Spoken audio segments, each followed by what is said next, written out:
Welcome to Samba Samba. Enjoy the video. In this video, I will compare wall loops versus infill.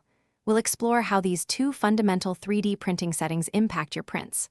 Wall loops are the outer perimeters of your print, forming the shell, while infill is the internal structure providing support and rigidity. Understanding their roles is crucial for optimizing strength, print time, and material usage. Let's dive into the specifics of each, helping you make informed decisions for your next project. Wall loops, or perimeters, significantly contribute to a print's strength and surface quality. More loops mean a stronger, more rigid part, often with a smoother exterior finish, which is ideal for functional components or watertight enclosures. For instance, increasing from 2 to 4 wall loops can boost impact resistance by up to 50%. However, adding more loops also increases print time and material consumption, so it's a balance. Consider your part's purpose carefully. Infill provides internal support and can drastically reduce print time and material use compared to solid prints.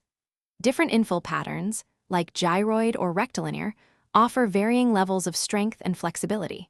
For example, a 10% infill can be sufficient for prototypes, saving up to 70% of material compared to a solid print.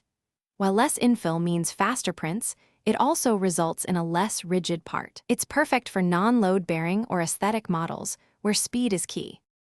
Deciding between prioritizing wall loops or infill depends entirely on your print's application.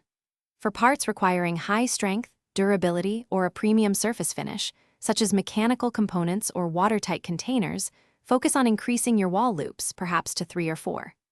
If you're printing prototypes, aesthetic models, or parts where material economy and speed are paramount, a lower infill percentage, like 10 or 15%, will be more suitable. It's about finding the right balance for your specific needs. Thanks for watching. Consider subscribing if we helped you.